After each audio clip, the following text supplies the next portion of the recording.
Now at feralaudio.com/shop. 3 new Feral Audio t-shirts are available for a limited time in over a dozen styles and colors. Men's, women's, tank tops, hoodies, stickers, and more, including an original design Monarch by Julia Hagelin seen on our historic Comic-Con 2016 Hall H panel. Check them out at feralaudio.com/shop. Hey nerds, it's your old friend Steve Agee, host of the Steve Agee podcast here on Feral Audio.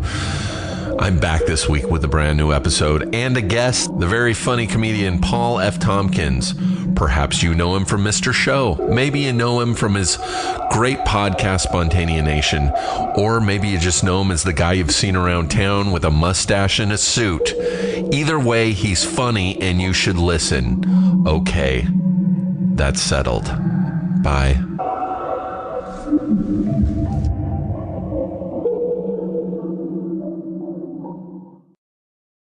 Hello, America, all the countries and all the ships at sea. It's Jeff Davis from Harmontown, here to interrupt our show to talk about naturebox.com. It's snacks, but healthy snacks, delicious, healthy snacks. They got all kinds of cool shit. They send you stuff to your house. You order as much as you want. You eat as much as you want. Go to naturebox.com/Harmontown. And because you're a Harmontown fan and don't know what to do with your life, you get 50% off your first order. That's naturebox.com/Harmontown.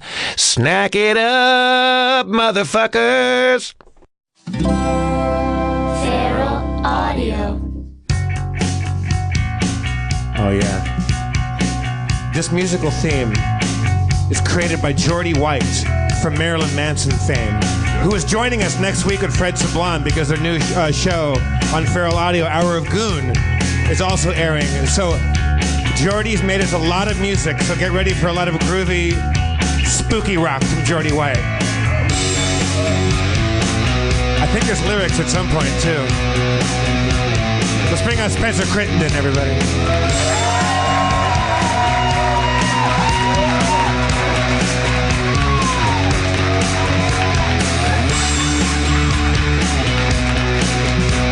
The mayor of Harmontown, Mr. Dan Harmon.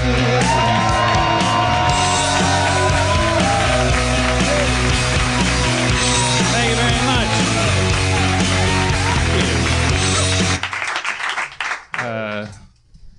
Yeah, did you explain that? I did. I shouted it out. All right. I was getting all ready to explain the Marilyn Manson guy. Yeah. Now how am I going to start the show? Well, take a swing at it. This guy from Marilyn Manson made music.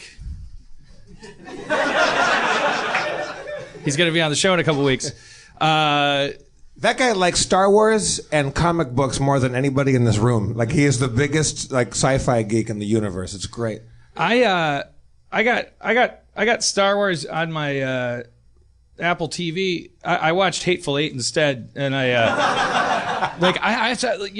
can't believe I'm kind of proud and ashamed of it at the same time. I'm just like, every time I open up the thing, I'm like, I'm gonna watch a movie, and I see the new Star Wars, and I'm like, I'll just watch it some other time. Like I saw the clip of Han Solo wanting to use the crossbow, and then he's like, I like it. And I'm like, it's like, if that, I can extrapolate what that movie's gonna be. It's not for me, right? It's not for me. Yeah, I think I mentioned that I fell asleep in the theater and then fell asleep in my dream. We're old, We're old. Yeah. Is it for young people? Spencer, did you watch it? Did you dig the new one? I never got into Star Wars, man. I saw it a couple times as a kid, but then anytime I'd seen any part of it since then, I was like, what the fuck? Is this Darth Vader? He's in this one too? It is just really crazy to me. So it's just the same thing. I'm excited about the fact that what they're doing industrially speaking. I think they might as well break that thing open and do what they're doing in a post-Marvel world. Let's watch a million Star Wars movies. I don't mind that. Because they're taking they're just throwing everything at the wall, and so some of that shit's gonna be good. All different writers and directors and stuff. It's gonna be fun. It's not a secret, right? The Legos guys are doing the Han Solo thing. That's all announced and stuff. And Adam Driver's playing Han Solo. Am I getting any of this right, or am I just old? I have no idea. I could have this all wrong. No, Adam Driver is playing. Never mind. Adam Arkin is driving them to the lot. I'm getting ready to you know, I'm just banking stuff for, you know, I'm just trying to put together a nest egg for my retirement now, and I don't need to take in any more pop culture. I'm not going to be relevant 10 years from now when this stuff's going to be funny to reference, you know, like when I was 35, you'd bust out a Goonies joke and people would be like, ugh. So the equivalent of that right now for this stuff, I'd be like 70 going like, remember the remake of the Goonies? and people would be like, why? Oh, go to bed, old man. Do you have an ideal retirement age? What? Do you think you want to retire at some 42. point? I am currently a year behind schedule. I spent the day retired. If I didn't have to shoot. I was supposed to be writing my book for Doubleday, but instead I really was a bad boy today. Like my girlfriend's out of town, and so it was literally like, you heard my voice last week. Like I've not been outside of anyone's company for like months, and like I just vegged out today, and I kept opening up my computer and going, okay, I'm going to start writing, but then I took like bullshit time wasting video gaming to a new level today, and just actually made some interesting discoveries. Like I've been playing this game called Avengers Academy on the iPad.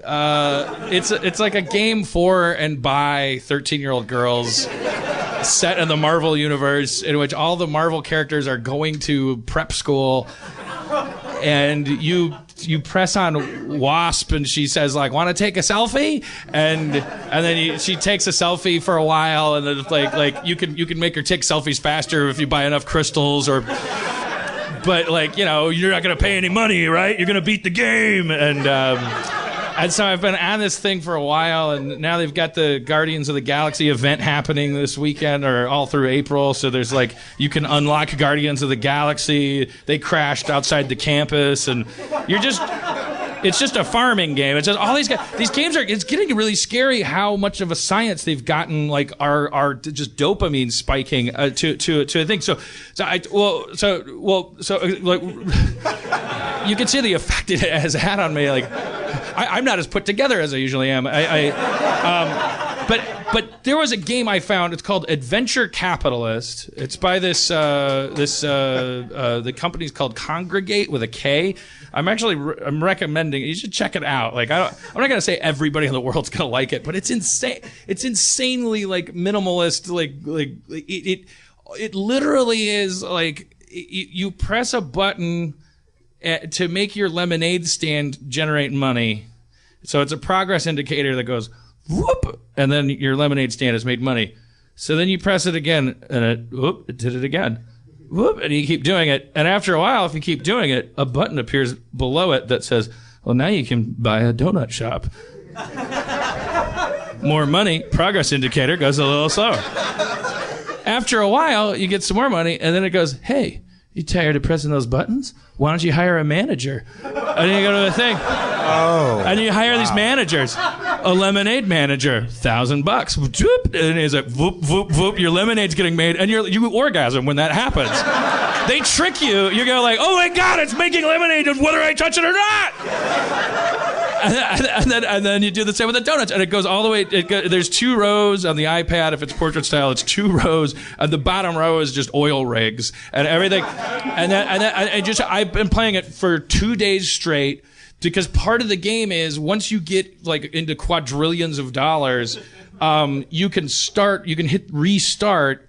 You accrue these angel investors, which means basically. It's all it means is that you can start the game over, and you kind of like it's like everything costs different. It's like, but it's insane. I'm so fucking addicted to it. They've figured it out. Like you don't need a Pac-Man eating dots even. Like we're monkeys. We'll just sit there and fucking like I've got the thing running right now. I'm like I can't wait to get home and like. Can we fire it up and see where you're at right now? No. I want. What I want to do with my phone is I brought so Avengers Academy, back to that. So I'm playing Avengers Academy, and it's these kids, they're young adults, and they've got will they, won't they stories going on, and it's all family oriented. But the Tony Stark character, of course, he's supposed to be like he's like the, for those of you who are my age, 3 of you, he's the Mahoney of this academy. Nope. Nobody's. That was for me and you. And Spencer's dad listening somewhere at home. So every time you touch these kids. All right. That was for me, you, and a couple people. Now I'm listening. Go on. Great new game. Every time you touch these kids, you get $1. And they get a piece of candy. And you touch enough kids, you get a van. But it has windows in it, and but you can remove them as you upgrade.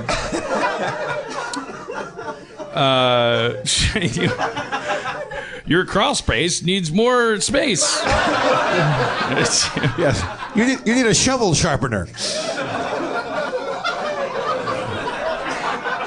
It's to bury the kids you killed. You sickos.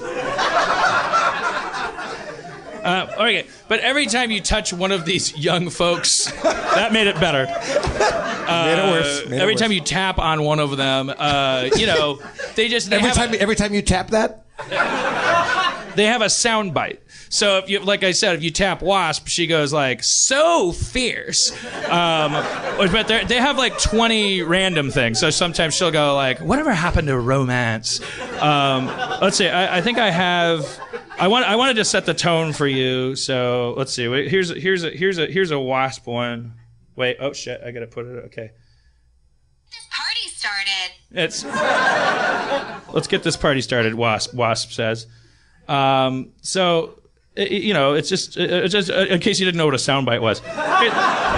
Here's Loki. Can I hear a couple more? Loki is going to the academy too. He's kind of like, I know what you're saying. Isn't he a bad guy? Well, that's the thing about you when you're in school. It's like frenemies, you know. So like Red Skull will come in a leather jacket and he'll be like, "What's up?" You know. He'll be like, "Get out of here," and he'll be like, "Okay, so here's some Loki soundbites, or one Loki soundbite."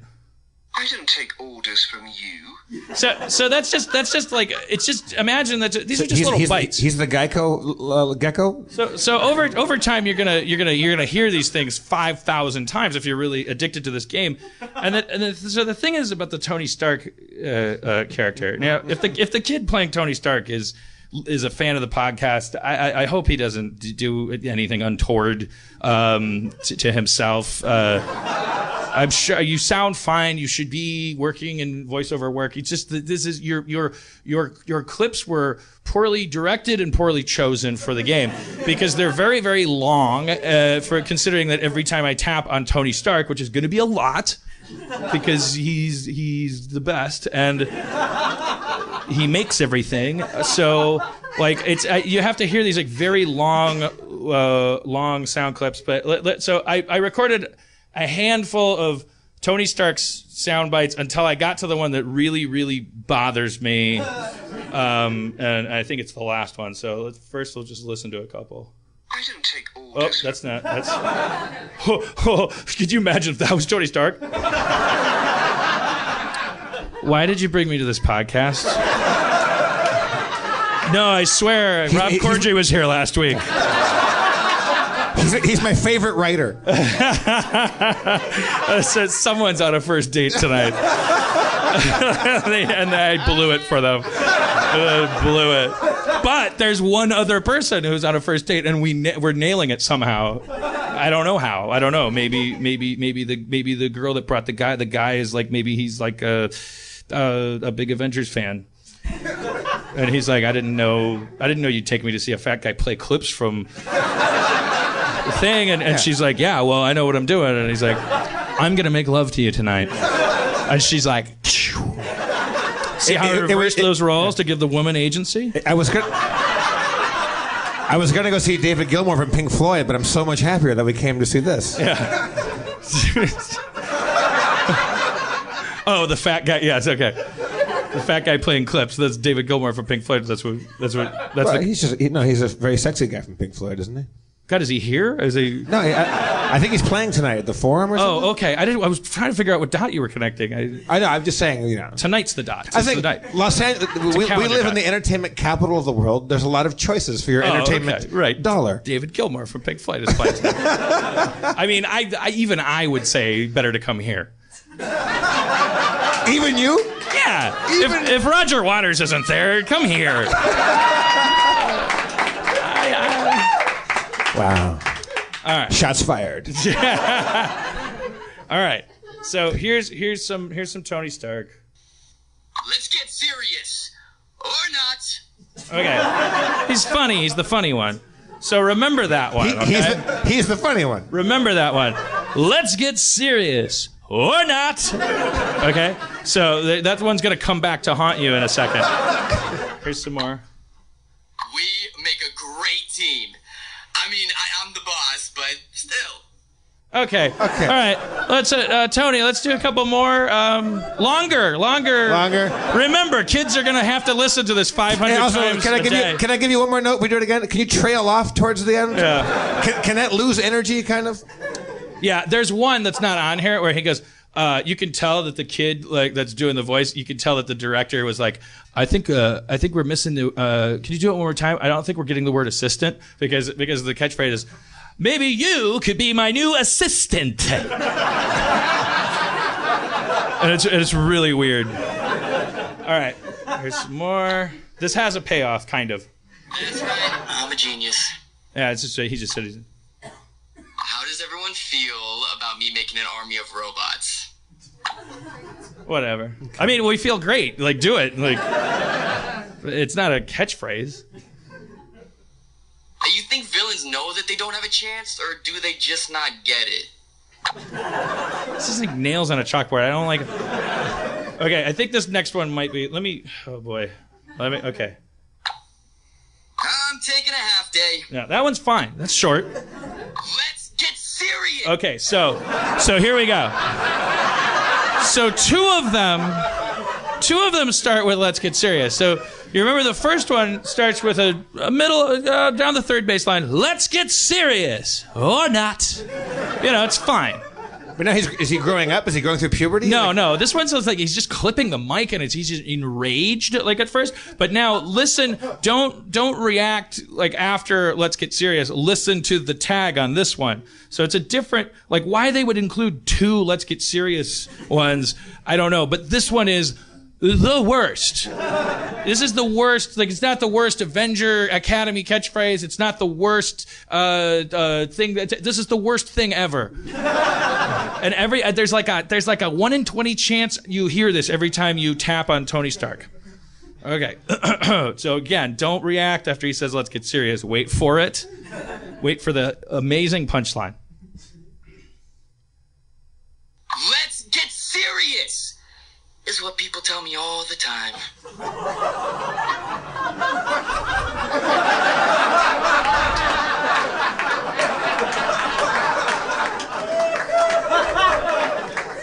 Is that a line from the movie? No!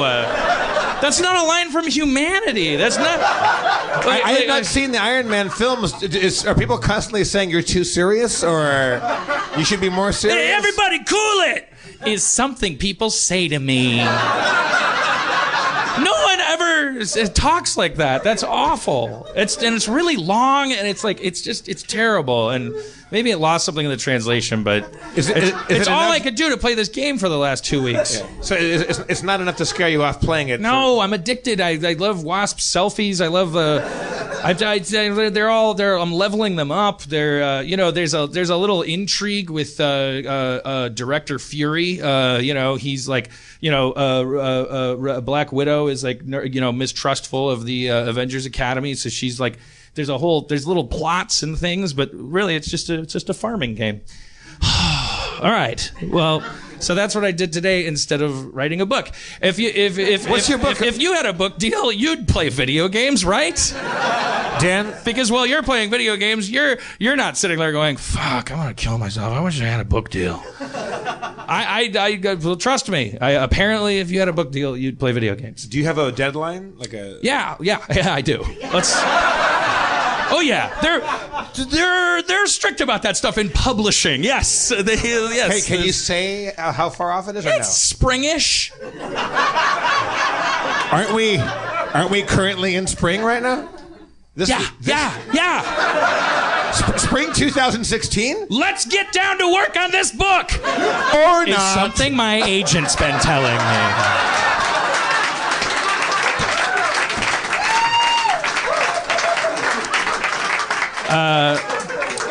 Wait, so you got a month or two left? Jeff, stop. I'm trying to... It's just that we're gonna come up with a name for this, the bloodthirst that Jeff gets. No, when he's I'm not. This is not me trying to do a pecking party. I'm saying this is honest curiosity. This is not me trying to. It's due soon, dude. Okay. How are you clipping along? Are you making? No. I'm not trying to. I wrote a really good introduction. And I think I have a title. And is it autobiographical? Is it fiction? Is it young adult detective series? What do you got? Please write a young adult detective series. That'd be so fucking awesome. Once this hits the New York Times bestseller list, people will come back to me and go, what book would you like to write next? I'll go, maybe a re-envisioning of Encyclopedia Brown. That would be heaven on earth. Yeah. Or maybe a young Tony Stark. For the Solve this mystery is something I should really be saying to myself right now. It's just weird, right, Spencer? It's almost too upsetting a joke to even try and ape and make fun of, you know? I'm kind of like not laughing at you're making fun of it. That's how bad the original joke is. It's upsetting.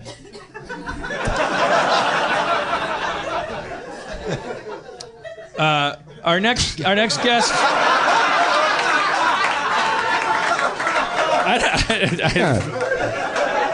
Sometimes sadness can be its own segue. Yeah, I don't. Our next guest has appeared at clubs and colleges all over the. He's certainly a close cousin of the Harmontown family, but I don't know if he's ever been on Harmontown or not. I can't remember. Maybe so. Well, let's ask him. Certainly, people that listen to this podcast I can't believe that we don't remember that answer. Probably know who he is. I recently called him out on his middle initial and demanded to see his birth certificate. I don't know if he's brought it or not. But let's get to know Paul F. Tompkins, everybody.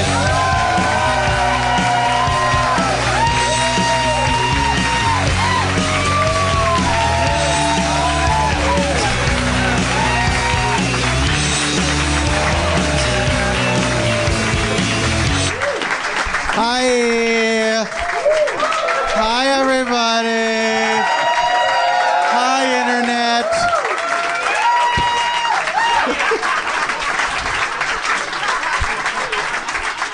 You received a one Dave Klein standing ovation. That's right. Yeah. So, all right, a couple of things to get out of the way. Yeah, let's get right down to it, Dan. Yeah. Well, I don't know why I did this. I had no idea why I did this. I read an AV Club comment section.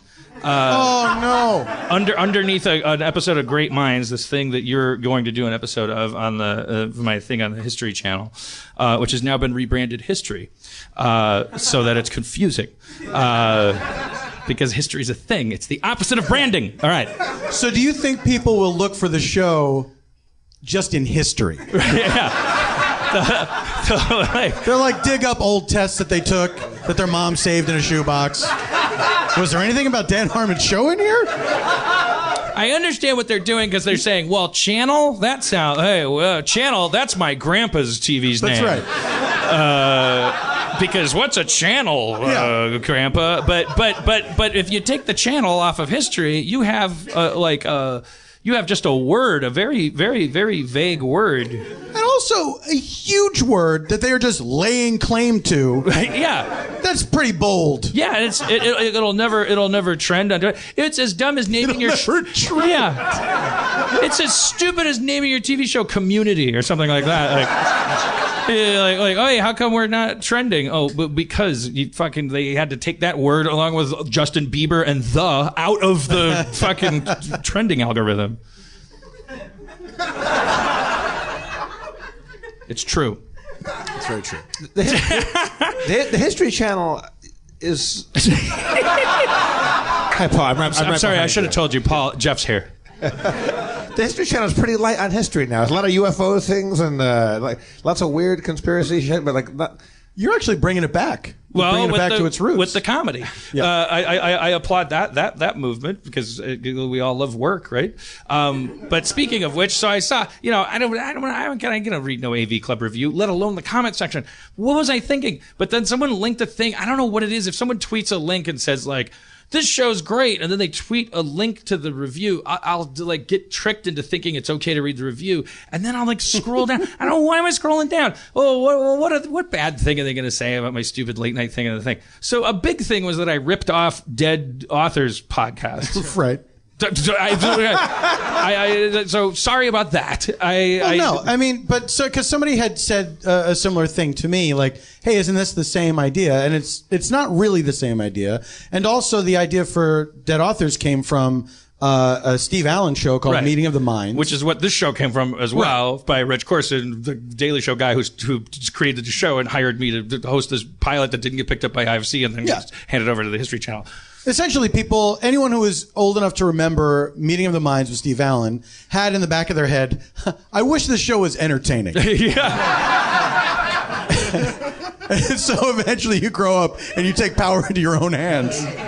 It's a podcast. It's audio only. Is it? Have you committed it to the lookies? We would do like the live shows. We would do in costume. Like we would do it, in front of an audience in costume, in character. All right, the whole so time. I ripped it off then. No, but it's not. But it's not this. But I didn't come up with the Dead Authors concept. I just came up with the idea of doing it as a podcast. I got invited to do the show. It was invented by a guy named John Korn in San Francisco, who worked for 826 up there. And the idea was they would get someone to pretend to be a dead author in costume, and they would like do a Q&A with people, with an audience. And then I got asked to do it with Jen Kirkman and Eddie Pepitone for a show. It was the first time I did it, and I, for whatever reason, decided to be H.G. Wells.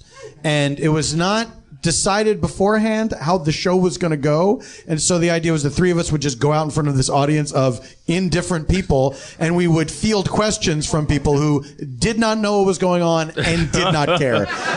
So I said, how about I moderate it in character? And the whole conceit came up like right then. It's like, let's say I transported you guys in my time machine, which is real, and so I'll ask questions to get it going, and then hopefully the audience would join in, which they didn't, except for one very drunk person at 3 p.m. at the West Hollywood Book Fair.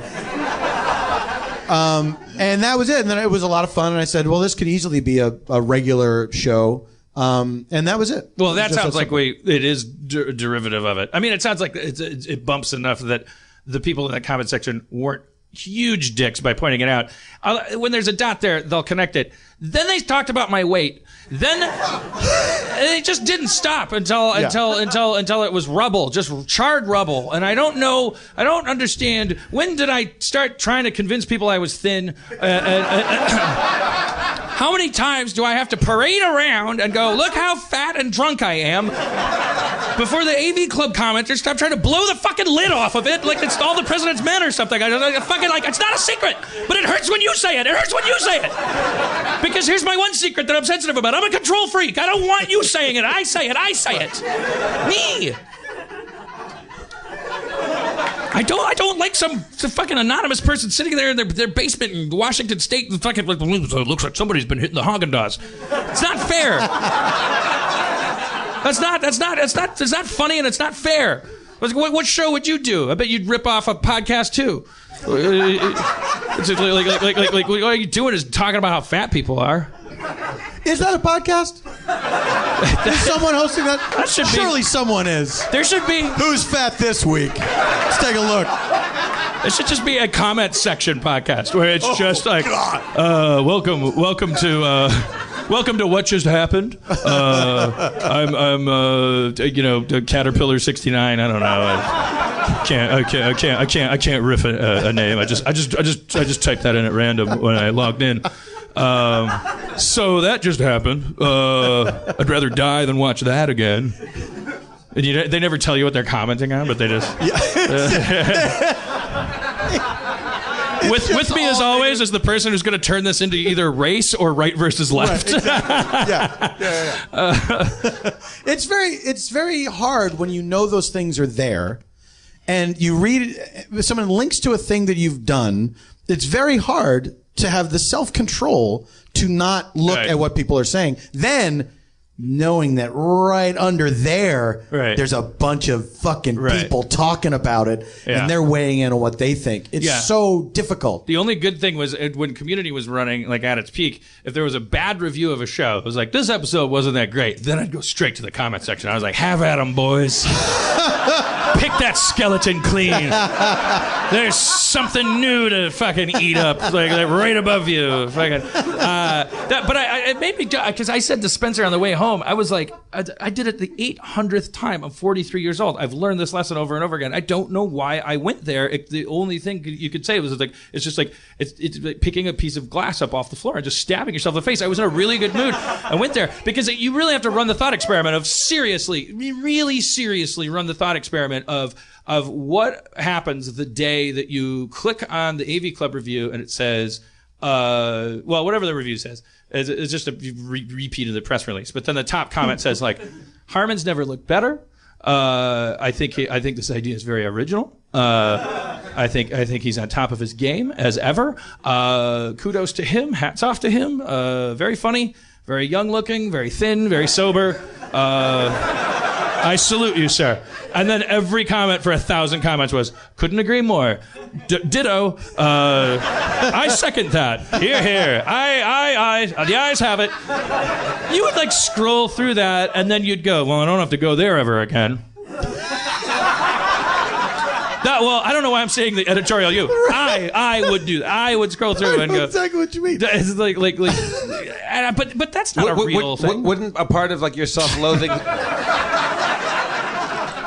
Wouldn't, I mean, obviously it's a hypothetical thing, but wouldn't you just automatically distrust all of that unanimous praise? Wouldn't you like find a way to? That's what I just said. Oh. Okay. How dare you criticize me or agree with me? Dan, you've never looked better. I could blow him up for the rest of the night. That guy's on the hook. He drank the Kool-Aid. I mean, that's terrible, right? And then, I always get mad when people tweet at me and they go, by the way, we'll ask you some questions later. Are they about you?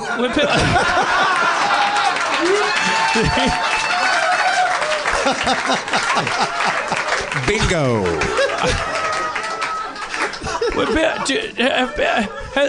I'll try to involve you in this thing.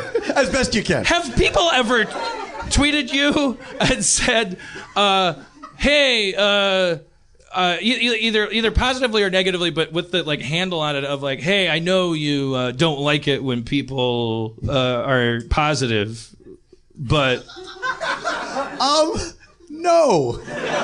So that's I have not gotten that specific. That's like a mythology I fostered somehow. So like people will go like, that you don't like it when people are positive. So the two categories of that the people will go, hey, I know you don't respond to people being nice, so fuck off and your show's awful. Right. And I'm like, okay, I get it. We've run that through the Periscope and the mirrors bouncing. You're saying good show, fuck off.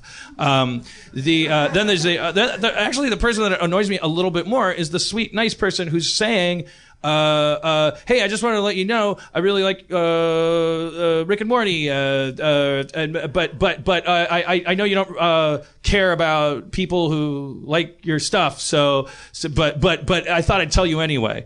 And I always type back to those people, fuck you. That's fair. But you interact with people a lot online, right? So they know that. But I mean, the thing is, because I don't respond to a ton of people, and I don't like respond to certainly not anything negative, unless I am 1,000% sure that I am. It doesn't bother me. Do you know what I mean? Like I can make a joke out of it, and I can quote the thing that they said and make a joke out of it. If I just think, oh, this is dumb and it doesn't actually hurt my feelings. I just saw the Hateful Eight last night. The Tim Roth's character says if you're when you're hanging somebody, if there's an ounce of passion to it, you maybe shouldn't be hanging them. So when you're responding to a tweet, I think that's what you're saying is like you run it through a filter of like, is there anything happening here where I'm just not like kind of like, you know, a good professional like dealer or pit boss at the Tompkins Casino, just doing my job, entertaining, like making sure everybody's like being dealt with fairly. Honestly, what it is, if it makes me laugh, if it's like someone's trying to say a mean thing, but it just makes me laugh, I'm like, oh, this is great, and then I will tweet that out.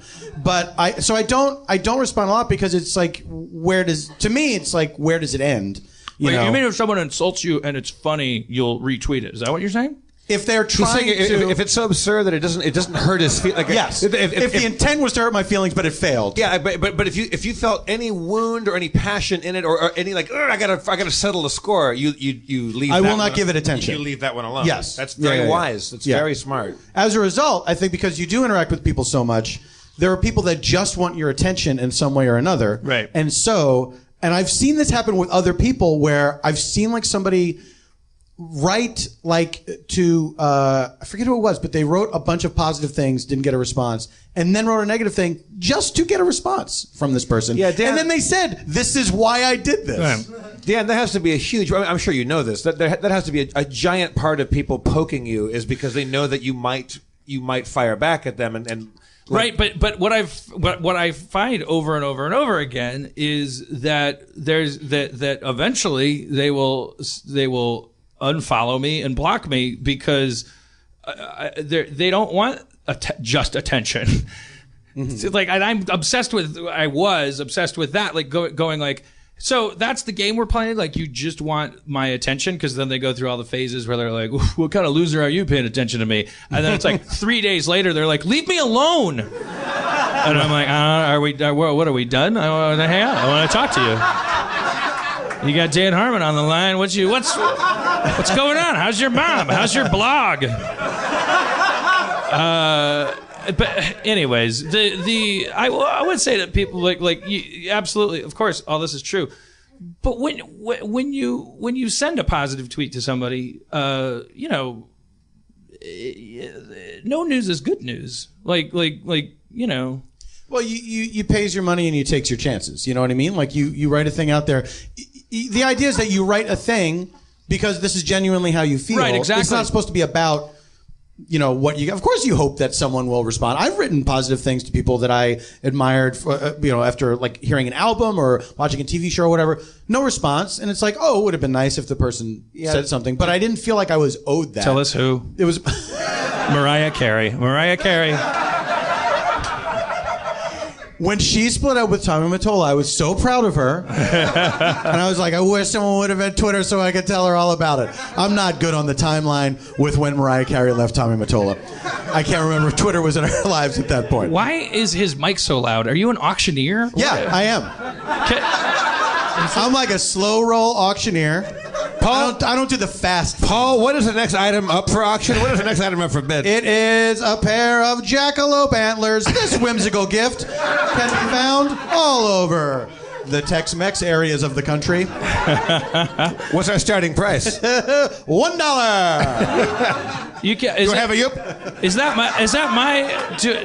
my imagination? Because I think he just got such a trained theater voice. I'm also yelling. Is that?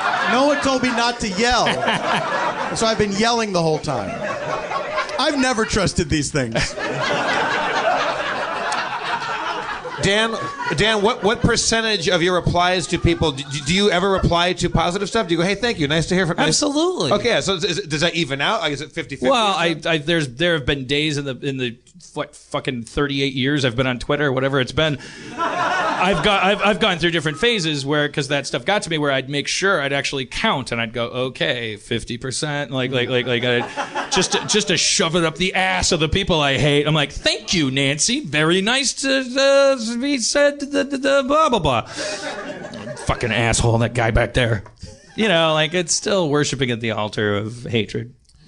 Hey, Paul. Yeah. Where do you get your suits made? I don't have a lot of suits made for myself. I buy a lot of stuff off the rack. You do? I had my wedding suit made for me by Mr. Lee of Fairfax Avenue. Yeah. Very grumpy tailor who did a wonderful job making my suit. Tailors should be grumpy in my experience. Is it true ought to be grumpy. that Mr. Lee was killed by the triads for sharing his suit-making secrets? That's the story they'd like you to believe. Now your mic is way too quiet. It's because he's not yelling. I thought we were getting quiet. Okay, that's talking perfect. about the triads. It's called modulation, Dad. He's got dynamism. He's got levels. Are you hearing me exclusively through the system? You're not. I don't know what it hearing is. me? No, because we're sitting a foot from each other. When I listen to Jeff, I actually, it sounds like, I mean, it's just, we're amplified. I don't know why it's taken me 200 shows to figure this out. Why is this guy so loud? What's that stick he's holding? Why doesn't he lick his ice cream cone? Who eats black ice cream? Whose ice cream matches their cone? I bet that's a problem for someone. I bet there's people that can't eat ice cream in a cone because they would like the ice cream to be the same color as the cone. And so they're stuck with, like, coffee. Yeah. You get maybe some butter pecan, maybe it would be a close, right? You're talking about monochromophiliacs. Yeah. Yeah. I bet that's the case. I bet those people... Let's make the rest of the show about that. All right. I dare us. I mean, do you think it applies specifically to food? It's just food. I need all my food to be the same color, or I can't eat. The fictional people? Wait. Yeah. What's that? It's sexual? All right. The perfect chime in. That works for He says everything. that every 5 minutes, regardless of the topic. Yesterday, we were like, we do the show every day. We were like, what's the real deal between the Hillary supporters and the Bernie supporters? It's sexual. Which is what got Gloria Steinem in all kinds of trouble. Right? But even a broken clock is right twice a day.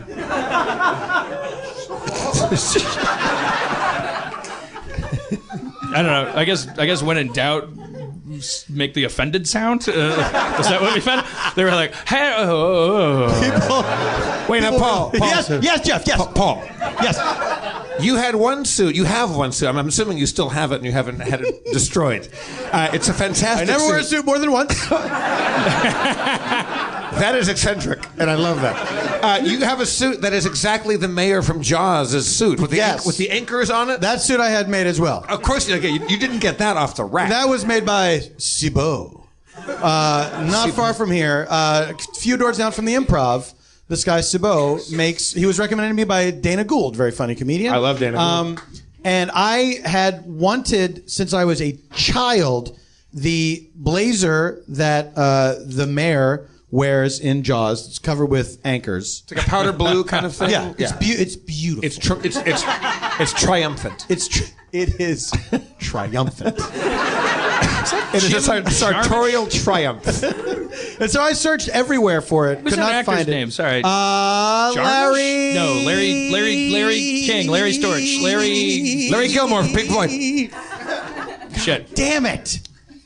Sensenbrenner. The character's name is Larry Vaughn. All right, no, we'll look it up. Sorry. Murray Hamilton. Murray Hamilton. Okay, now you're yelling. It's sexual. Okay. See? That didn't even apply. So I searched high and low for this jacket. Oh, tell him. He's the one that cares about your That's true. suit. That's true. So I searched There's two high and different low. podcasts going on here. I couldn't find the jacket itself, but then I talked about it. I talked about it on another podcast, and someone What other video sent games me a have you been link playing? to the material. Stardew. And they said, here's where you can find this material. They have the material laying about? They had the material laying about. It's close enough. Close enough. Close enough. And so I get a few yards of this fabric and I take it to the maestro, Thibaut. And he's very excited. He likes making unusual stuff. So he was very excited. And it was perfect. It was like I had enough material to make not just the jacket, but an entire suit, entire three-piece suit. You meant the vest too? Yeah. Fantastic. Yeah. All right. I'm going to go back to my podium, Paul. Great talking to you. I'll see you. Jeff, always a pleasure. That was a taste of Jeff's new Feral Audio podcast. Jeff on Men. Suits me.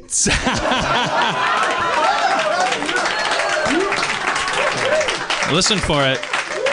It's sexual.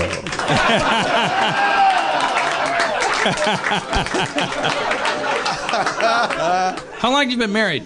I've been married. It will be 6 years this month. Wow, wait. Okay. Was I allowed? Did they turn my mic up? It'll be 6 years. I'm sorry, Paul. We didn't get that. Can we do it again? I will be married 6 years this month.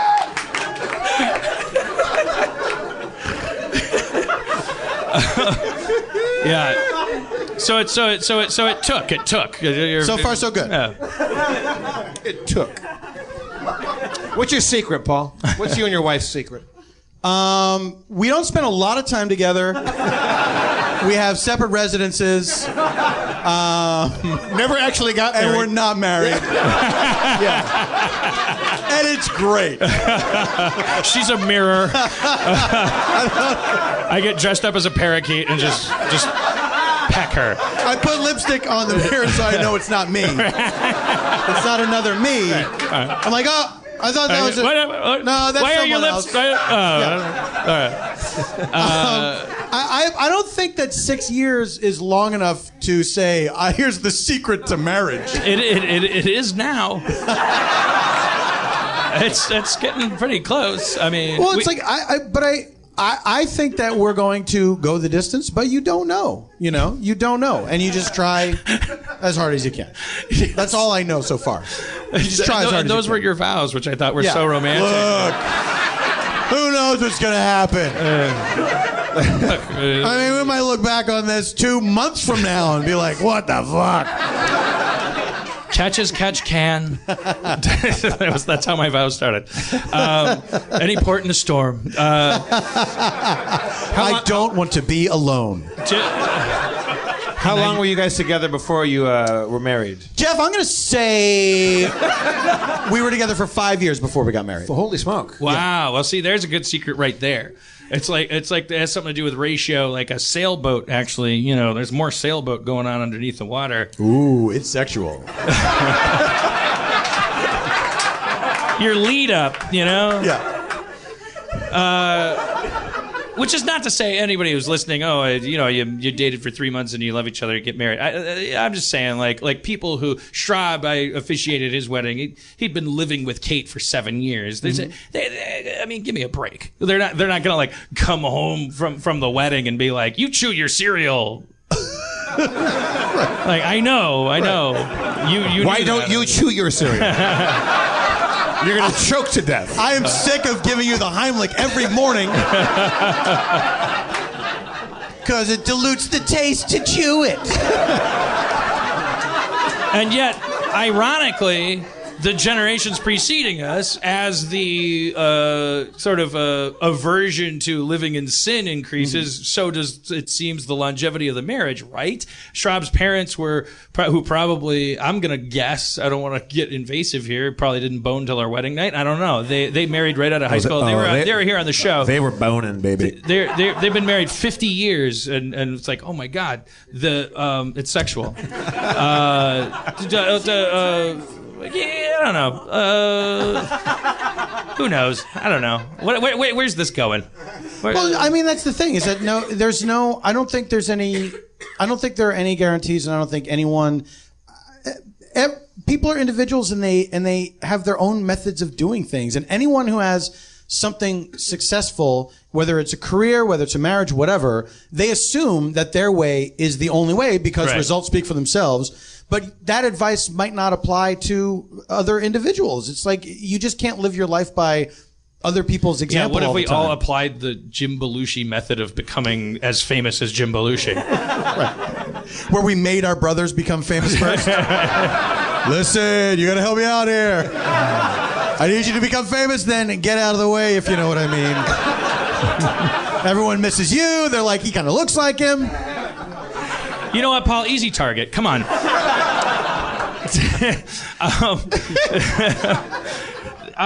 But what's I don't know anything about it because I don't talk about anything but myself. What is your wife? What is she? Is she a spaceman? Is she? No. She's an assassin sent to kill you, but then she thought better when she's like, turn around, and you did, and she's like, whoa. Was it like Willow? Accidental love potion? I don't remember a lot about Willow. But Willow... Who was Willow in Willow? Which character was Willow? Willow was... The little fellow? What's his fuss? Warwick? Warwick Davis. Thank you. It's sexual. I ended up waving at this person. But yeah, Val Kilmer and... Who was Mad Mardigan? Was that Val Kilmer? That was Val Kilmer. All right. Okay. And I know that Rick Overton was in that movie. Was he really? Yeah, Rick Overton and Kevin Pollak were two brownies. They were like little tiny guys. I love Rick Overton. Right? Yeah. Thank you. French brownies. French brownies? They were kind of doing a French thing, right? Fun. I gotta check this movie out again. Aren't French brownies souffles or something? Like eclair? Like, they don't call them brownies in France. Is she a civilian, your wife? Is she? She's an actress. Is she Nicole Kidman? She is not Nicole Kidman? You have 3 guesses left. All right, I'm gonna guess based on actual like good matches for you.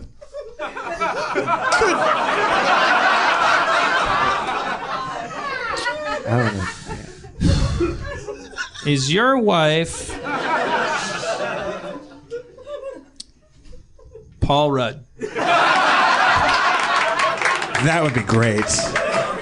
Very close. Paula Rudd. Rudsmith? All right, she's an actor. We won't drag her into this. I'm happy to tell you more if you would like to know. Lay it all out there. Her name is Janie. She is an actress. She is from South Carolina. We met in 2003 through mutual friends. Who are the mutual friends? The mutual friends are... Paul Rudd, Nicole Kidman, and Paula Rudd. Interestingly, we both sort of knew Paul Rudd independently of each other. And my wife spent her, I want to say, 30th birthday at the disgusting karaoke bar Primetime here in Los Angeles with Paul Rudd. Huh. And some other people. She was working at... I believe she was working at M Bar at the time as a waitress. She was working as a waitress in a cocktail bar when I met her. Did you meet her doing... She was. Yeah. She literally was. Yeah. Did you... M Bar then... So did you perchance meet her doing Beth Lapidus' show? No, I did not. I did not set foot into M Bar, I think, until after we had started dating already. Oh. So I met her at a different bar. Okay. And I was leaving as she was arriving. We overlapped briefly and we met then. Paul, what year did you... I'm right behind you. Where did you move to L.A. from? Philadelphia, Pennsylvania. What year did you come here? 1994. Now, I remember seeing you in a very early days stand-up show at the Onyx Cafe on Vermont, which is no longer there. Yes. And it was really early days, and I'd never seen you before. Also, it was the first time I ever saw Sarah Silverman. Sure. I think it might have been Tenacious D's first show they ever did was there. I think their first show was at Al's Bar. Oh, really? I talked to Jacket with us, show. and he goes, that might have been our first or second show, but he wasn't sure. Second. All right. But I got to say, I remember two things about you. I remember, okay, this guy's really funny. And I liked your style, and you had a great vocabulary and a great command of the English language. But also, your suit, rumpled.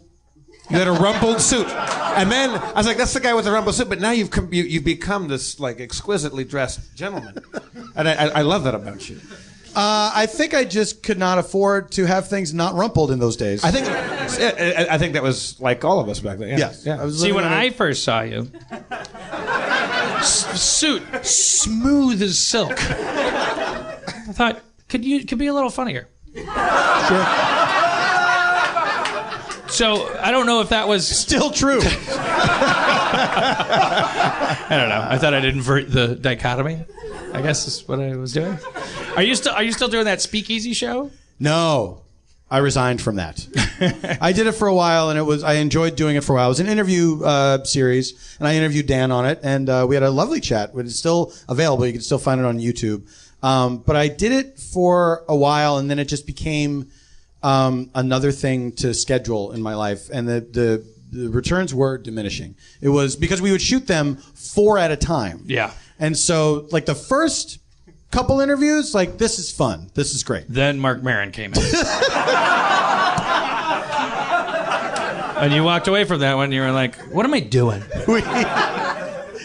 I did it so long after Mark Maron, believe it or not. But I just conjured that name for, like, maximum self-destructiveness. But it was fun for a while. But then I had other things going on, and it was like, it just stopped being fun. Yeah. It stopped being fun. You will find when you come and do this show for history, for the history flux, that I am approaching that event horizon burnout. Oh, good. I may be a husk of a man when you are. How many have you shot so far? I don't. I've lost count, which is good. Like Something like 9 yeah. or 9 or 10. They've all been great. Who's that over there? Hey, how's it I going? see you. Oh yeah. Spencer, have you been here this whole time? Yeah, I didn't have anything to chime in until just right there. About 9, you know. That's what I got. Spencer, are you enjoying being an actor on the show? You having a good time? It's weird. I mean, the hard part about acting, as best I could tell, is memorizing and reciting lines, and we kind of do it all improv-y style. So it's just like whatever you think of to say, just say it, and you know, it's a lot easier when you're not trying to hit lines. Yeah.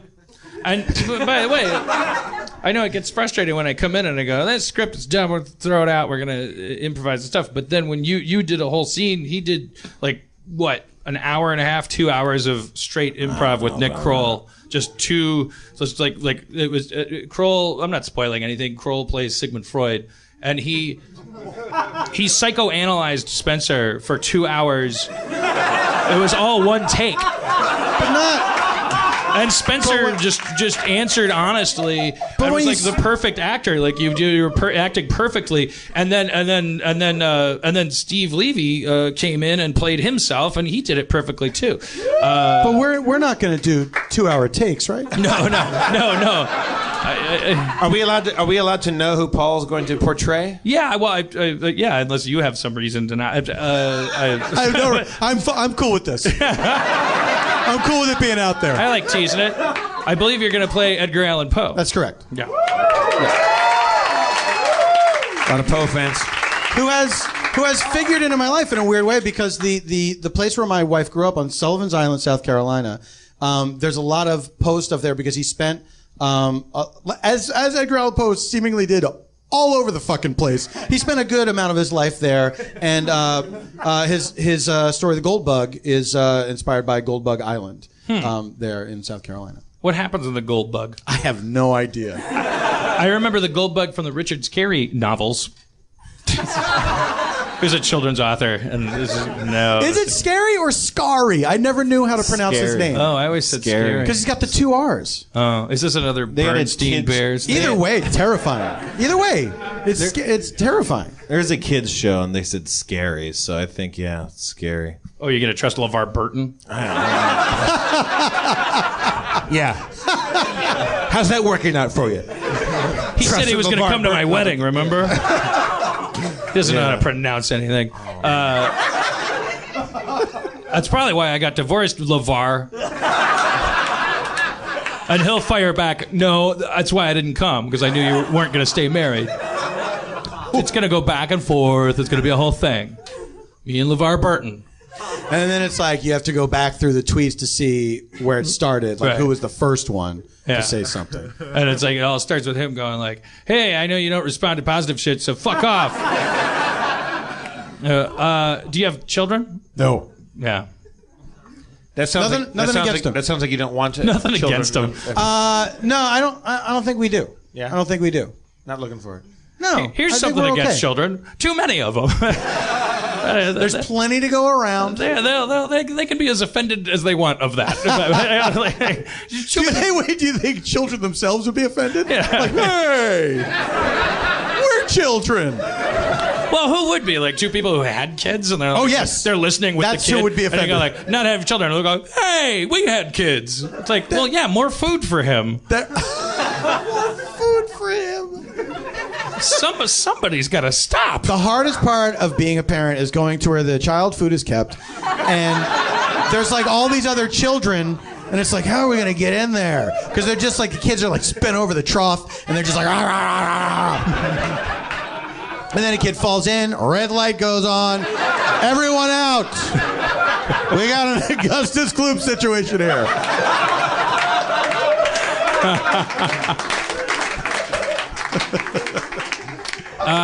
Do you want to be a dad? I'm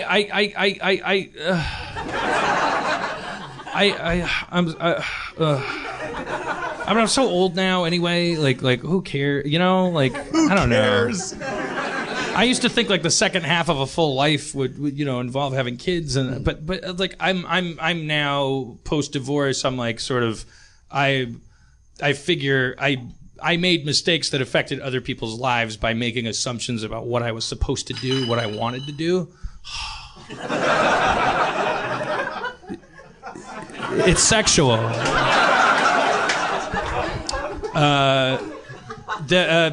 So I'm just sort of in this clean slate kind of mode where I'm fetishizing uncertainty. Mm-hmm. My therapist told me, "Don't be certain about anything." Dan Harmon. Ooh, it's very formal. Yeah. 'Cause she said, I in particular have a problem with certainty. Well, who doesn't? I mean, I feel Sherlock Holmes. like you. That's a good man. You fucking nailed it. Look, asked and answered. Moving on. Mr. Rourke. The car in Knight Rider, Kit. I am on the verge of rewatching Fantasy Island. We're gonna remake that show. Do you remember when they remade it with what's his name, with Malcolm McDowell? No, They did it for There was a brief weird. I mean, not Malcolm McDowell. I don't care. Like, you're fine. There was a brief weird remake with Malcolm McDowell. But as Mr. I Rourke. don't. I mean, like, because Chris McKenna and I are always talking about Fantasy Island because it's like there was this show, kids. It was prime time. It was as well regarded as Orange is the New Black. It was like it was. We hadn't splintered our audience into a million pieces back then. It was like Hold on a second. I feel that is a tad misleading. No one was talking about Fantasy Island the way they talk about Orange is the New Black. I don't know if that's I mean, what, at the water cooler just going, did you see it last night? Yes, I did. They talked about it, but I would not say that subjective it was held in the same regard as this. I felt that Fantasy Island dealt with queer issues pretty much the same way. Yeah. You guys are talking about content and specificity of that stuff. I'm talking about culturally. Back then, there were 3 networks. The Incredible Hulk series won the Emmy for Best Dramatic Series. It was a pretty dramatic show, in all fairness. The winner of the best female lead in a dramatic series was The Bionic Woman. It was before they changed the name of the category. Wait, what is it? I think it's Best Actress. That's sexist. It used to be Best Female Lead.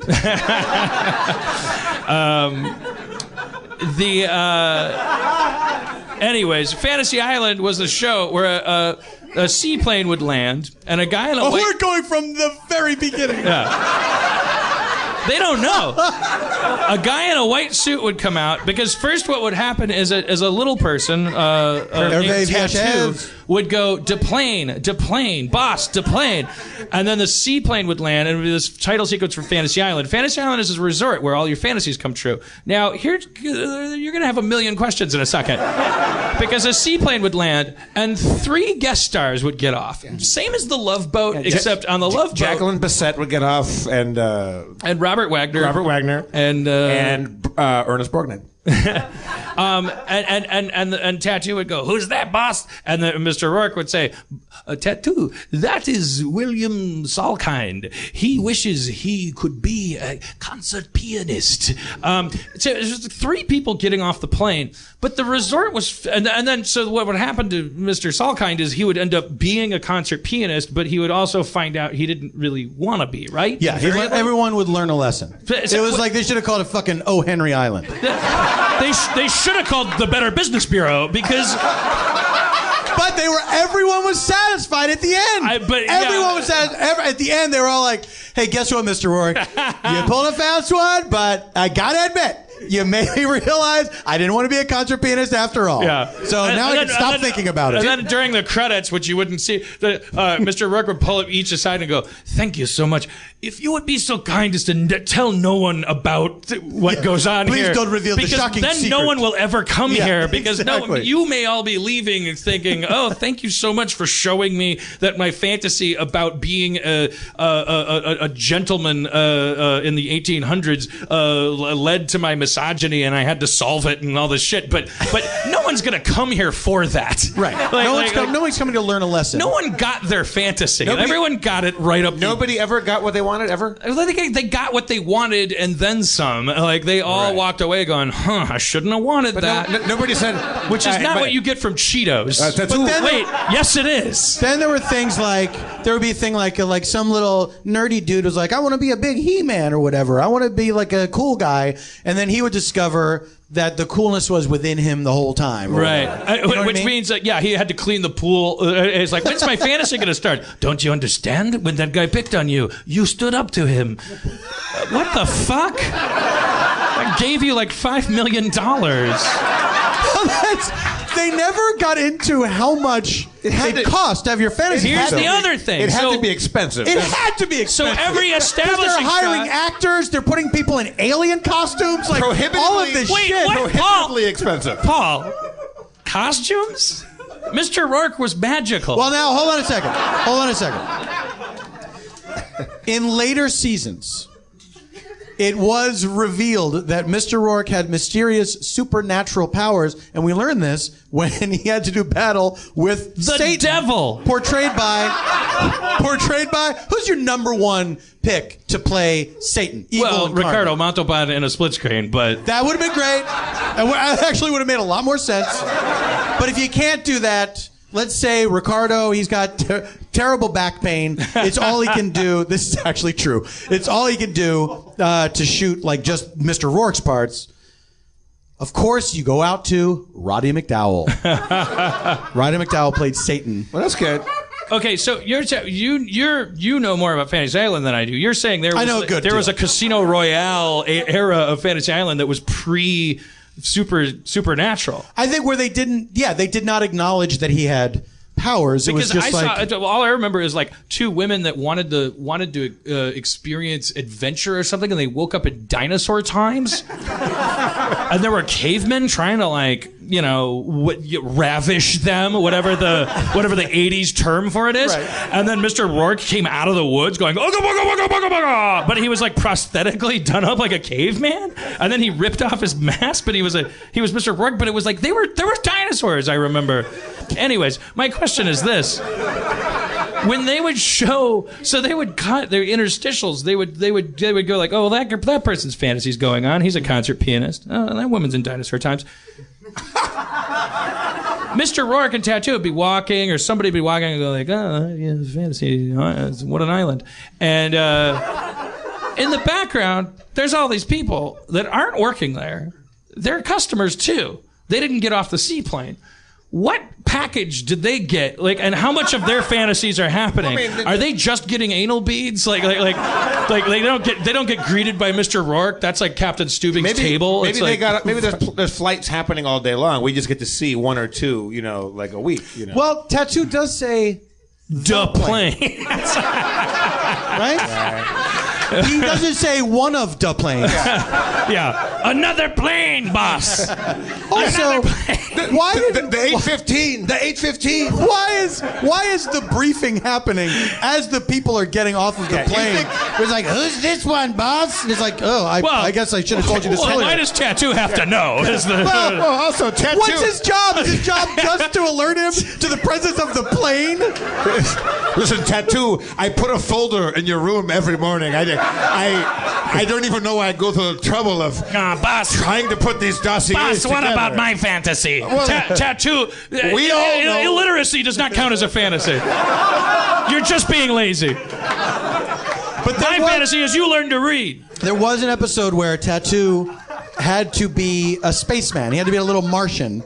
And he had to put on green makeup and a bald cap and everything. So it's very unclear as to how this whole operation works. And I think that in the earlier, before Satan shows up, they tried to. I think the idea was that it was just mysterious. Like, how do you do this? He's like, wouldn't you like to know? Yeah. And that was well, it. It's 9/11. It's 9/11. Yes. It's a plane. All right. Oh, Paul. What's happening? Paul. We at Harmontown cheer when it's 9/11 on the clock. It's a rich history. I'm glad to see that people never forget to do that.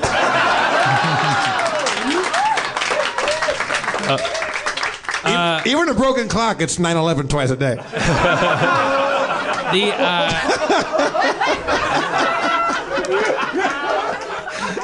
But a broken clock remembers twice. But 5 years from now, when McKenna and I do because we want to write this pilot, and this is not gold bullion idea either, and I'm sure you've come up with it as well. But like the ultimate workplace comedy is just like what? Yeah, you work at Fantasy Island, yeah. and it's like yeah. It's just like you're the house, they clean the room, and it's like what the fucking lizard skin and it's like what's going on? It's like some people getting drawn in, and it's like you have to put on this wizard costume and. What is that contract like? Like you must sign. There's got to be so many things that you're just signing away. Like, look, you. A vampire might attack you. Yeah. And I'm sorry, but you either want to work here or you don't. I bet you find out if you talk to a worker at Fantasy Island long enough, I bet you find out that they're like there's like a tiny like dot like right under their hairline and like there's some weird microsurgery that's happened where they've been lobotomized. I bet you're right. Or it's magic and they just forget when they fly out of the fog of Fantasy Island. But why does when the supernatural thing? Can you imagine the Fantasy Island writers' room? Because the showrunner was like, guys, we've been over this. The minute we jump that shark, people are gonna ask, why does Mr. Rourke need money? Like why is he running a business? I think if you asked if you like created a Fantasy Island right now and you said, okay, I'm hiring. Does anybody want to live on an island and role play all day long? We've been to the Renaissance Fair. I think you could find people. I bet there's 10 people here who want to do that. It's high stakes LARPing, man. People would be all over that shit. Oh, you got to be a concert piano teacher. I used to be a concert. They would love it. They'd freak out. You got to play an alien. You got to get killed by a vampire. That'd be the best. That would be a great kind of a murder mystery kind of evening where there was no. You're just like one person has to be the pianist, but. I don't know. I guess it just stops there. It's like someone's just at the piano. Did it start? I was just imagining. I mean, it's getting to that point in the show where I'm so drunk. It's not. It's only the first 40 minutes of the show is usable. Well, like a role playing event where you show up and you get a card, but it says like, oh, I'm the piano player, but like you just so the Dan, keep going. We're going to support you all the way through this. I don't know what my point is. No. You know what? I always want. Erin, my ex-wife, used to have like she would have like these theme birthday parties, like or parties like we would like try to get everybody together and try to like create our own things like that. Or she actually ordered some online and stuff. Like I would get really into those things. There was one she did that was so complicated. I still don't know what was happening. You had to break up into groups, do a painting. Remember that one where there was all sorts Wasn't there a jail in that one? You get sent to jail? There was Dan and Aaron shot a video intro. I'm telling you, this is not me talking trash. I was paying attention. I don't know what was going on at all, and we were looking around like did anybody catch that? Like we were freaking out. And like you because you didn't catch what the rules were or what the gameplay was complicated. I really, as my recollection, there was a lot happening. There was arts and crafts, and there was I think a murder, and then some people will go to Guantanamo Bay for a while. Like it was a space station. The party was a space station, and you were notified a couple weeks in advance, like what species of alien you represented. So they were like, that was the cool part. It was like, I like that because there were people that were like, oh, we're the garbage people, and so they were like. Like people made clothes out of garbage and blah blah blah. You know, you were one of several different species and all that stuff. And but then, you know, there were extra rules and stuff and whatever. We have our own problems. So let's not. You know, what's the best case scenario of proving that Aaron McGathy's birthday party was shitty? You know? Are you asking me? No, I know. Okay. Well, I'm not prepared to answer that. There were too many rules, too many power crystals and things. Oh yeah, there was marbles and crystals you had to find. People were drunk, and so they were just like, "What's going on? I don't know." Yeah. And then they just wandered. I hid in the basement. That was the prison. Yeah. You hid? Well, yeah. I mean, I wasn't hiding because if you did something wrong, you had to go to the prison anyway. So I just stayed in the prison. Yeah. And the earlier, I think the year before that, there was the murder mystery, the 20s gangster thing, and I got killed like right off the bat, and so I died upstairs in a room that nobody came in for like an hour and a half. So I'm like, I'm gonna lay face down for as long as it takes. And I was underneath the coffee table in a way that there was no way you could possibly landed there. Like I'm like, well, like you couldn't have landed like that. Was that just to make a better picture? Yeah, just to make it like people go, Jesus, that guy died, and it was complicated. We don't know what happened. But then I'm like, okay, now I'm face down, and I'm in a pile of dog hair forever for the rest of my life. And then it became like a challenge. Like I'm gonna stay here forever. How long was it before people discovered you? Maybe 40 minutes. Oh, God. That's too long. It felt like an hour and a half. So it's a murder mystery where they don't discover the murder. Well, people kept dying all over the place. Like I wasn't the only... I think I was one of the people that died, but I died right off the bat. Somebody came up and handed me a card, you're dead, and you're not allowed to say anything. You're just supposed to be dead on the spot. Right. So I was like, okay, so I laid on the ground. Then I realized nobody was looking for me. Right. I was up... I was in the attic. What were you doing up there? I was supposed to go up there for some reason. I was on a mission to go talk to somebody or do a thing, and it turns out I was on a mission for murder. Right. But I want to do a good one of the, you know, like that would be fun, like doing like you know, like getting into it. I'd love it. I was like walking around. I was like, you need to get off my beeswax, mister. Like I wanted to be a 20s guy. All right, let's bring.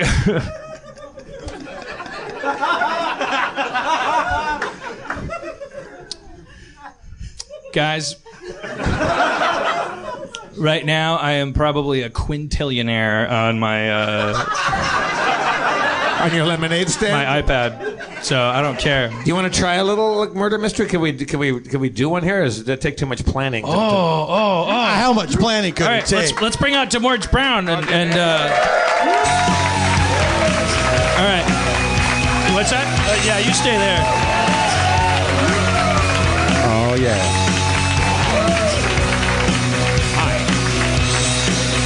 Okay, all right. What's the quick way to do this? Okay. I think this is more Spencer's bailiwick than anybody's. Like he's the. Oh, Spencer's just gonna reject the whole thing. Oh yeah, big time.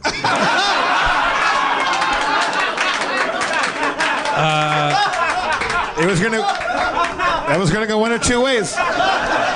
Already done them. All right.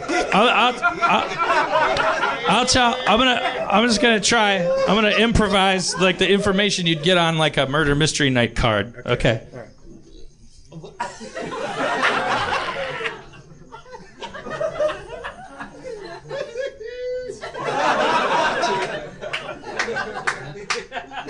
DeMorge, how have you been?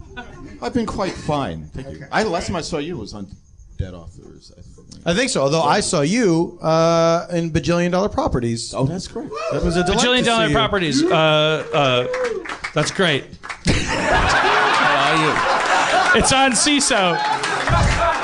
Paul F. Tompkins plays the patriarch of a realty company. DeMorge, you did one, right? Or one or more? Yeah, I'm the. He's in the first one. Yeah, when they go to Adam Scott's house, I'm the. I did a a bit on one too. I'm sad I didn't get to do it with either of you two. Jerry Minor was on one. All right, let me tell DeMorge's character. All right. You talk to Spencer for a second. Spencer! How's it going? Thanks for doing Harmon Quest. What is it? Absolutely. It was my pleasure. I had a great time. Yeah. I can't wait to see the finished product. When do they start rolling those out? Oh, you know. We had an air date, and then they pushed it, and so now I felt, and then we didn't say that air date, so now I feel even more loath to say the air date, but it should be June something. Of this year. Of this year, unless it gets pushed again, yeah. It was going to come out earlier, but then they rolled it out. They were like, it's going to be the binge model. I can't talk to you anymore. It's fine. So DeMorge, you talk to Jeff. Yes, sir. DeMorge, Arsenal, what, about 10 points back right now in the British Premier League? Yeah. The big story that everybody's talking about, except you guys, are that first place in England right now, the Leicester Foxes. Yeah. Which is like the Bad News Bears winning the World Series. They were the worst team last year. And every week people have said, one day these guys are going to lose and it'll be an admirable cause. And But they look like a well-oiled machine. They just keep going. All right, that's enough soccer. Yeah. Paul, you and DeMorge, why don't you guys catch up? We started to, and then we were interrupted by the host of the show. DeMorge, these I want to talk about your elbow patches on the sweater. What material are these elbow patches? Because from here they look like carbon fiber. Are Precisely they carbon fiber? They are. They act as brake pads. A lot of times I have to slide head first into situations and fix shit. And the only way to stop is These to go, aren't elbow pads. They're brake pads for a sex machine. Good shout out to the people. I got to thank the people from Bendix for these. Bendix. That's good. And they are loaded with asbestos, so you're all going to get You look like the guy that I would hire if I needed to have somebody assassinated aboard an old whaling vessel. Where there's just enough people where you wouldn't get to know everyone. So, there would be some strangers on the whaling. We have to leave shadows. Blend in. You know, it's a big whaling vessels. There was maybe 200, 300 people aboard those larger ships. Mm-hmm. Yeah, I read Moby Dick. Did you ever read Moby Dick, Paul? Yeah. I've not read Moby Dick, but I read In the Heart of the Sea, the book that was about the trip that inspired Moby Dick. Right. Yeah. Much better book than a movie. Yeah. If you saw that. I heard it. Oh shit. Oh my word! This storm is giving me such a fright. I say the weather is a bit dreeked right now, isn't it? Well, why not? A bit what? Dreeked? It's Scottish, you know. I'm not Scottish. I'm English. But I've been all over the United Kingdom. Well, hey, come on, you guys. This weather's a bit rough. Is it? I'm sorry. Was I going on? Well, isn't that your way? To sneak into a room and take anything you want. Oh, no. Well, fucker. You. I haven't had the pleasure of your acquaintance, sir. It seems a bit warm language for a new acquaintance. That's fine. Excuse me. Sorry. I didn't expect things... Oh, I didn't see you standing. Now, who is this gentleman? I am the butler, Mr. Hosterson. Mr. Hosterson, I object to the language I was being treated with by this gentleman over here. Now, you all have complicated backstories that overlap with each other in intricate ways. Yes, for instance, I'm an explorer. You can see how that weaves into your complex stories. An explorer, then we should have a lot to talk about. I should say. You should all you'll be thanked for coming here through such terrible weather. This being the front room of the antechamber. There are 6 antechambers, each with a front room. But let's skip all that. And please come into the drawing room. Oh, what a lovely drawing room. I'll take your coats, starting with you, sir. Not starting with a lady, the very idea. Mr. Hostesson, start with a lady. I'm be quite very glad that there's a man between you and that animal, rascal, bastard bitch. All of this masculine energy has given me the vapors.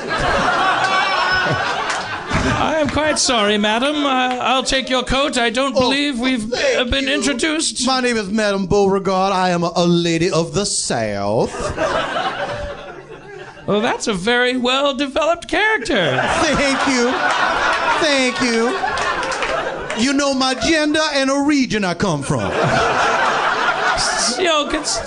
But done on the fly. I mean, that's. Oh, wait, I'm British. Are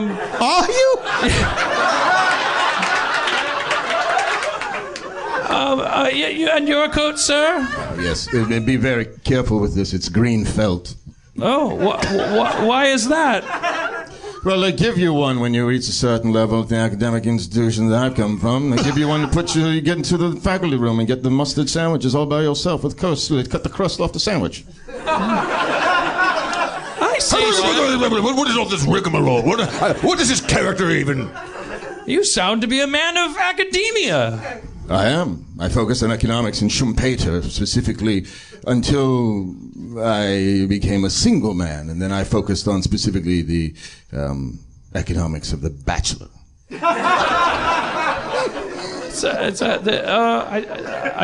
I think that's the plot of Community. I should say, what's your name? Buttmunch. Professor Buttmunch. If I may, Professor, what are the economics of The Bachelor? Is it things like eating the peanut butter directly out of the jar so as to save money on washing dishes? It goes further than that. You have to understand, if the peanut butter is crunchy, directly out of the jar simply will not do. Oh, I forgot. I should get the door. Marissa, I forgot there should be a murder victim. Marissa, come in here. Sit in the chair there. Mind you, this is Lady Florentine of the Florentines. If you want to say anything, you'll get killed in a minute. Thanks for having me. Good to be here. And your coat, sir, thank you. Oh, thank you. I'm Colonel Assmaster. These names are very, very imaginative for someone coming up with them right on the fly like this. Very colorful, I will agree. And you, sir? The name is Spoonerson. Sounds like someone got tired of making up names as they went from one side of the stage to the other. Got so caught up making up the name that they just threw in your occupation at the end, which was... Explorer. Right. Oh, God, the lights went out. Turn out the lights. Why, it's so dark. What is happening? Oh, the lights have... I am a field for my very safety. The lights are still on. The lights are still on. I can see everything that's happening. Oh, you can't turn them. It was the power of suggestion. It's that hard. He said it so formally. Ooh. Now you just... Most of the lights have gone out.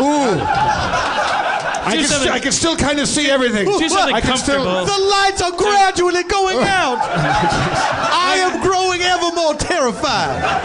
Everybody just close your eyes. Everyone close your eyes. Except for that one camera phone, the lights have gone out.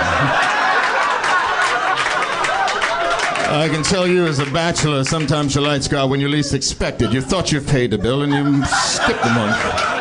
More of these bachelor economics. Clump.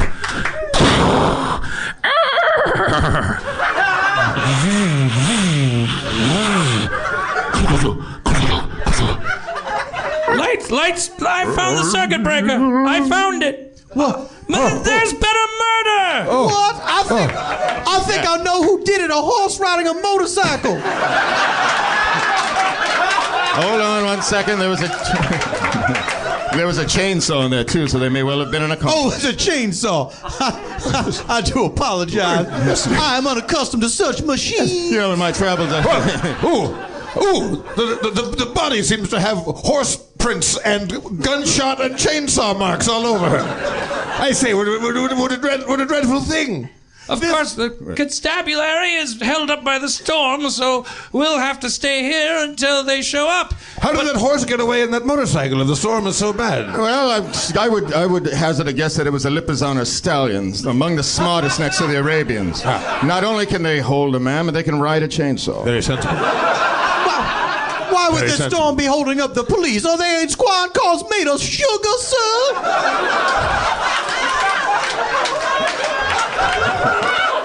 Oh, ma'am, I would suggest you take a look at a movie called The Shining. Well, one thing's for certain. The murderer is Miss Ferrier. Oh, there's such good news. Scotland Yard is here. Detective Steve Levy. How did he get us in the storm? He was here already, patrolling the barn. What? Detective Steve Levy. Oh. Inspector. Oh, yeah. Detective, I can tell by your stance and posture you are a lonely man. God damn. It's all in the degrees. Pretty good. Inspector, I beg of you to solve this murder quickly. This puts me in mind of when my own dear husband was murdered. You say that you already have a murdered spouse? Well, that casts the light of suspicion on you right away. What? One murdered spouse does not a murderess make, sir. What is this, the staircase? My husband was murdered by an owl. Under what circumstances? He was at the top of the stairs arguing with an owl. Things got heated. Well, this is an active. That sounds like a real who done it. Hey.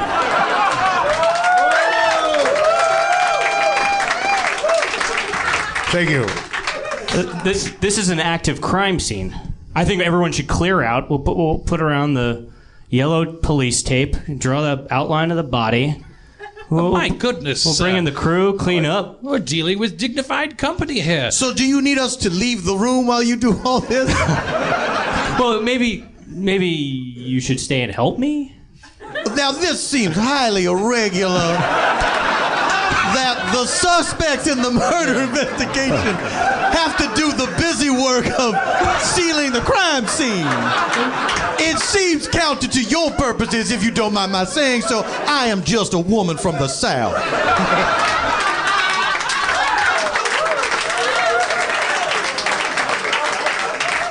Well, one thing is for certain, sir. If it would be all right with the constabulary, I believe the deceased corpse should be removed from the antechamber into the... Oh, I wasn't saying that you had to sit down. For a moment there, but I you saw can, that's oh, all. Marissa, you can... Okay. Marissa as the corpse, everybody.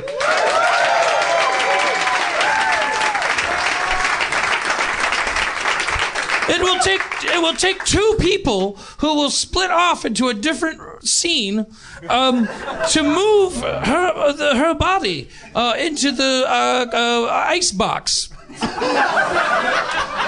Well, this is a grisly affair. Well, seeing as how I'm a soldier, been accustomed to being around bloody scenes before, I'll lend a hand, I suppose. Do we have another volunteer? Are we all British now?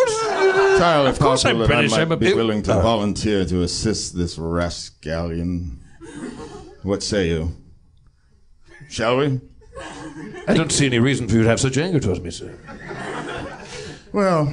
But the deed must be done, so let's do it together. Let's take it. Heave ho, lend a hand, clap to that slab line, and hoist away on the mizzen mast. Should we check with the police if Yes, this this is okay? highly suspicious. Well, is it? This is a crime scene. Well, wasn't it you that just said it? We need to investigate. Well, Mr. Hostesson very wisely said we should put the body into the icebox. I mean, that's suspicious. This is a very... Yes, Mr. Hostesson, why should we move the body away from the crime scene? And why the icebox? I mean, you done this And before? whose house is this? And why are we all here, for pity's sake? That was never really made clear in the invitation. Why these 4 different people were asked to your home? We just received a mysterious invitation. That is correct. Come to this mansion. You won't regret it. Well, it won't satisfy you further to know that I received a similar invitation which simply added, "Be the butler."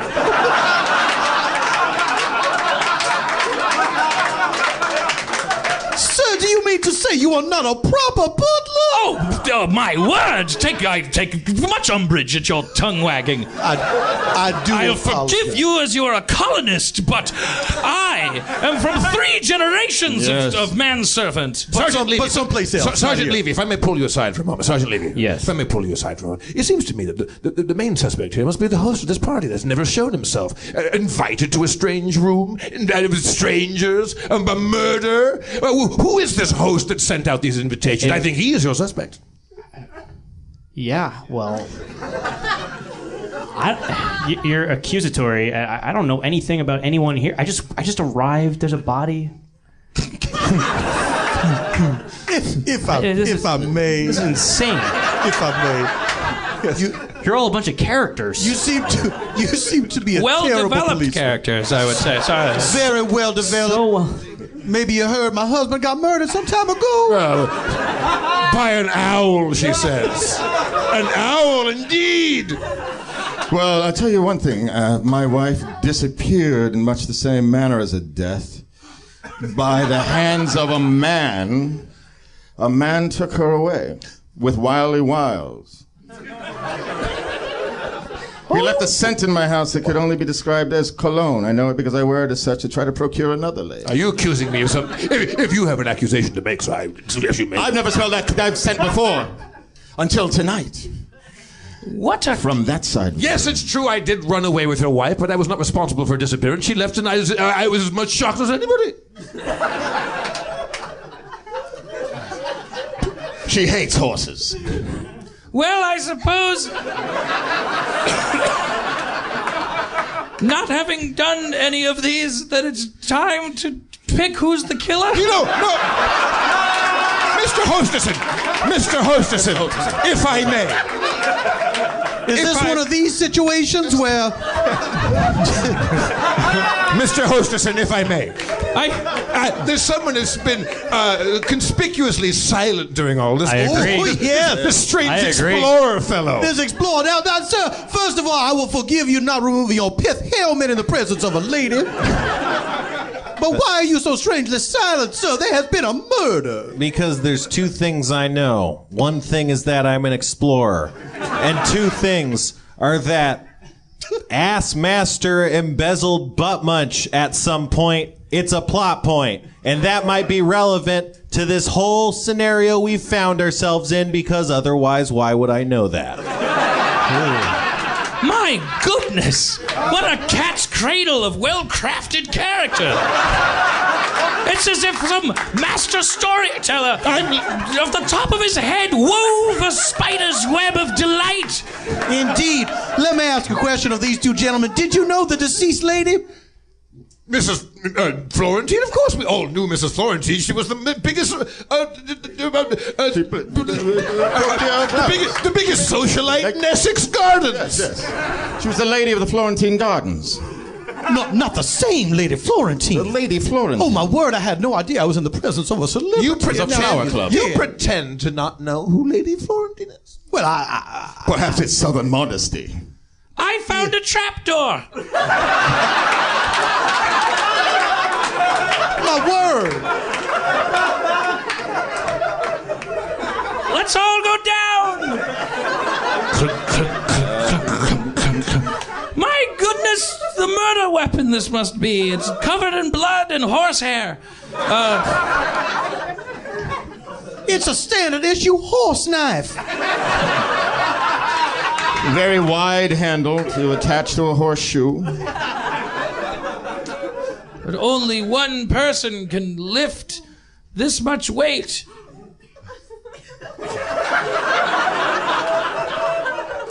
Well, Hosterton of the family Hoster, son of Host, gilded craftsman in the art of hospitality.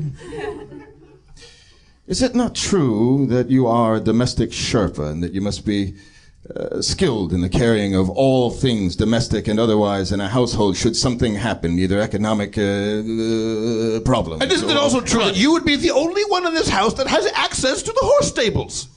Well, you are true after a fashion, my friends. However...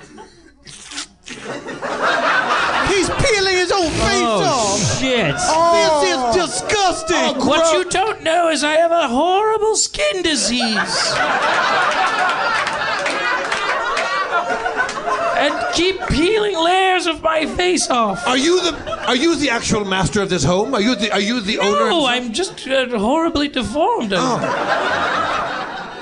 Well, put it back on. That doesn't mean you can't lift the weapon. I can't put it back on. That's so offensive. Just peeling his own skin off like that scene from Poltergeist.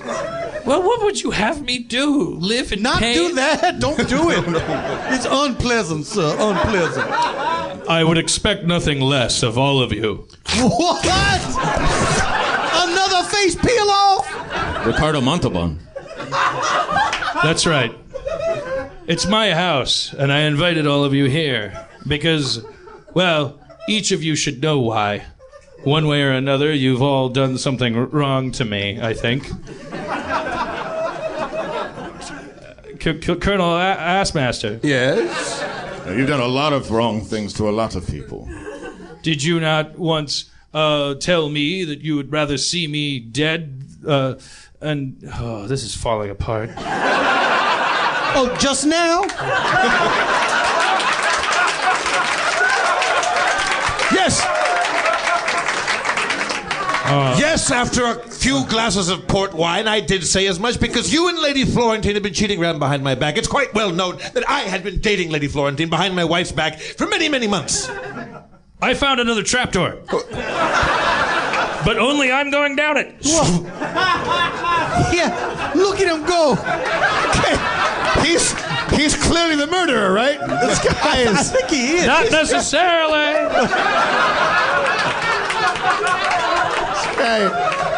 Secret tunnels, miles of them.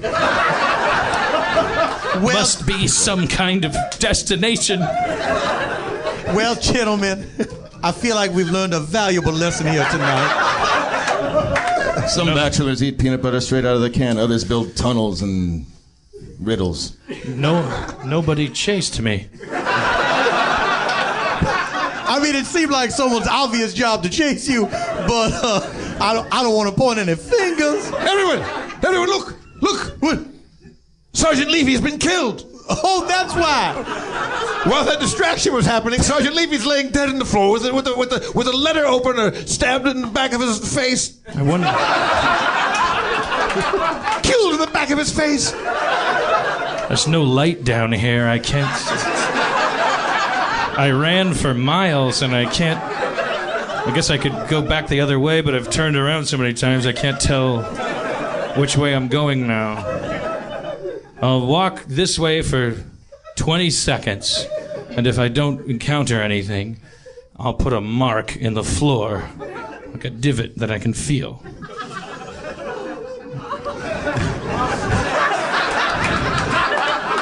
Did you hear 5 years murmurs? later.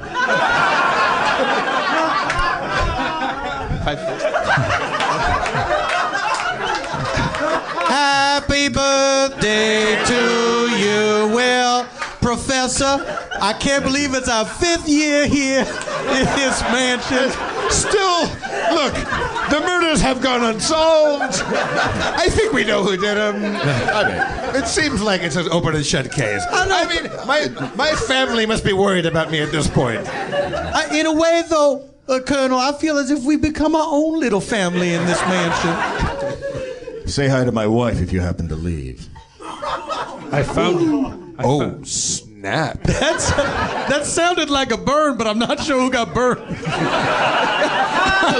Yeah. Say hi to my wife if you happen to leave. Oh, yeah, that's what my mom said. I will? Okay, yeah, sure thing. I can hear seagulls. I'm going to make my way towards the sound. Hopefully, this will be my last diary entry. Hopefully, because I've published these tomes.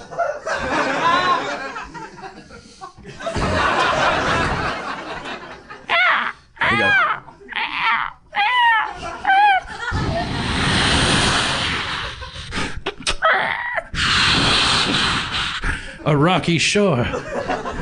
Has it been so long since I've seen the light? This elaborate labyrinth of caverns and passages must have gone all the way under the natural limestone of Murder Island. But why terminate here? Why put a door at the sheer cliff?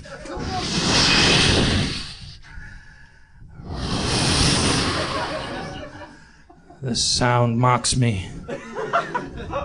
I did a bad job hosting that murder mystery.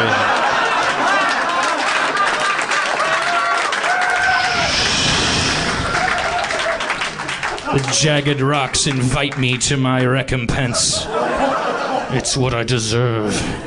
Out in the distance, you see a sailboat, and it's Colonel Lastmaster, and he's aboard his own vessel, and he's waving him, "Goodbye, everybody!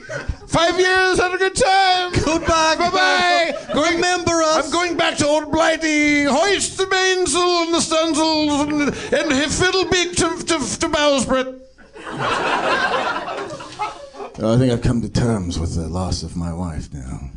So many years to meditate on it. I feel much the same, Professor. I feel as if I'm finally ready to move on. As the boat turns and heaves towards the wind, you see the stern of the boat come into view, and it says HMS. I did it. So Assmaster was the murderer. As for my death, none will question its cause. Its murderer was lack of preparation.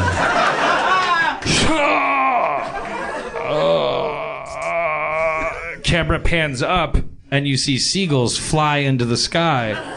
Did I turn into one of them? Or was it just a ratings board thing? We don't know. I thought that was a really good murder mystery night. You guys did a pretty good job. I think that was a solid effort. Now imagine what we could do with a couple hours of preparation. Oh, yeah. Yeah. But I think definitely someone should transcribe that. And I think with a few tweaks, we got a pretty good script. I knew that you're supposed to tell some people that there's something about someone else, but I think I didn't realize it's supposed to all lead back to. You just told me your name is Colonel Assmaster, and you did it. That's all I got. And then I said, "You're Professor Buttmunch," and he stole your wife. And then I said, "You're a Southern Belle." And my husband was murdered. Right. Separate thing. And I said, "You're the butler." No, wait. Your name is Spoonerman. 5 minutes later, Spoonerman. And I said, You're the butler. No, wait. You're the explorer. Right. Because I realized I should be the butler. And then you walked over there. That thing would have been a mess without a host. Yeah. And then Levy, I didn't tell anything. You gave what? You gave me the most complicated of all of those. Well, I told you after a while. I said, "Yeah, you were dating Beauregard, and that you guys wanted to." Yeah, and you weren't even in on it. I was like, "What the fuck's going on?" Not at all. Not only that, the plot thickens. We're trying to rob the house. Oh yeah. I should have told you. Should have told him. I should have told you that. That was a real dead end for me. It wasn't the perfect crime. All right. Well, but no, but like you say, that was just you freestyling, man. That was That was the equivalent of your freestyle raps. Yeah. That was like. Yeah, you're saying it's time to end the show, and what have we learned? What have we learned tonight? We learned that Paul's married. It's true. Doesn't have kids. That he has a show on CISO called Bajillion Dollar. I was going to say Bajillion Dollar Mysteries. Oh, Bajillion I like Dollar that Properties. spin-off idea, though. Created by Kulop. That's right, Kulop Vilaysack. Good job saying her last name. I wasn't going to touch it. Vilaysack. Vilaysack. All right, next time I'll say it just like I'm saying Johnson. Our friend Kulop created it. It is supposedly pretty good. I'm biased, but I think it's very funny. It's like an homage to the treasure chest that is these unscripted realtor shows, Yes. which are all insane. I've seen some of them. They are all insane. They're filled with monstrous people. And your character's name is Dean Rose Dragon. He's like the patriarch of the realtor. We learned that DeMorge still really took it to heart when we said that turtleneck was sexy last time. Because I wore it twice. Sorry, that's bullying. I'm bullying. We learned that Steve has to do everything I say. We learned things you don't. We learned that Spencer's. I'm an explorer. Jeff still loves clothes. I still love clothes. Still do. I was, there's some days when I go, oh, you know what, fuck clothes. But I come back at the end of the day, I'm like, fuck, I can't quit you clothes. But this is a weekly check-in, right? Yeah. Okay. We learned that the mics are on a hair trigger, but the lights are locked down, locked in place. You have to go to a cabinet, get a key, slay a 3-headed dog. Two guys have to turn the keys at the same time. I said, turn the switch. That's the cold open of the Matthew Broderick Lights Gone Mad movie from the 80s. But most of all, we learned to love. It's sexual. It is sexual. It's sexual. I was surprised to learn that Spencer automatically against murder mystery role playing. I have a thing against games where the idea is let's come up with it right now.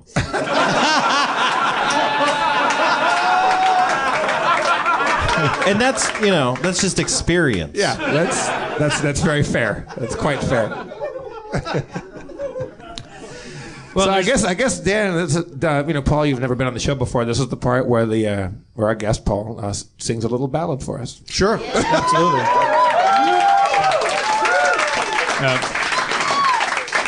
And I'll be happy to do your. I'll be happy to do the. I'm trying to pick music. The rapper that comes in on the bridge. Oh, great! Featuring Dan Harmon. Yeah. The guy that's been assigned by the label. That's right.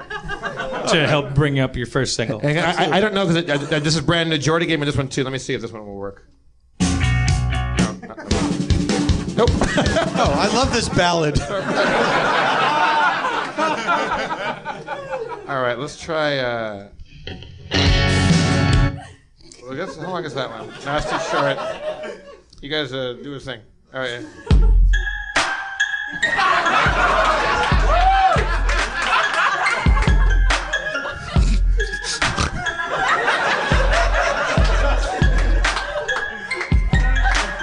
How do you tell someone it's time to say goodbye?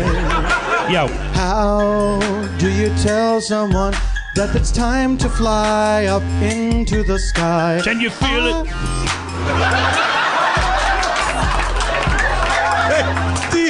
You're just doing a little chime in. Just a little. Okay, all right. It's like this is that version. Right. It's like, am I listening to the Pussycat Dolls song where Snoop's coming in eventually? And he lets you know at the top. He's like, yo. And you're okay.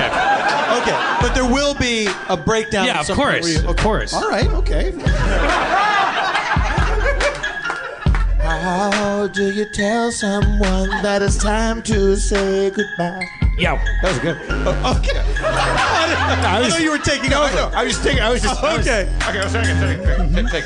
When we met, you had a look in your eye that I'll never forget. You said you stole a pet from the pet store.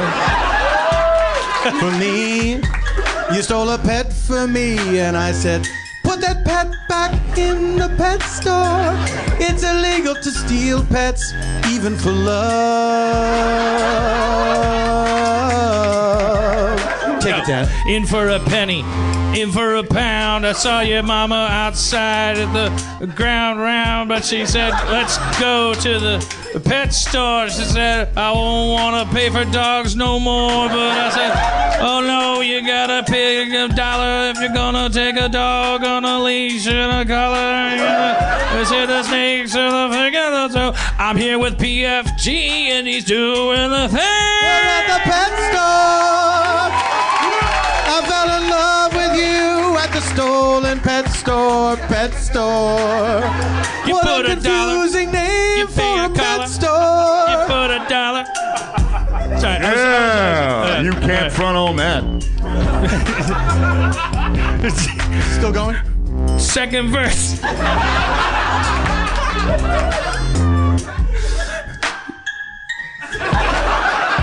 Yo. PFT, yo. How do you say hello to a new lover in your life? Never wanted to fuck ya. Do you say hello when your new lover has a knife? He said, I'm gonna murder pet store employees. Why must this happen to me? My new lover is a pet store employee murderer, can't you see? 2 times 2, 2 to the 4. I put 4 against 4 and I got 8 more. I'm bad at math. But that don't mean I'm good at reading. Gotta fucking do the thing.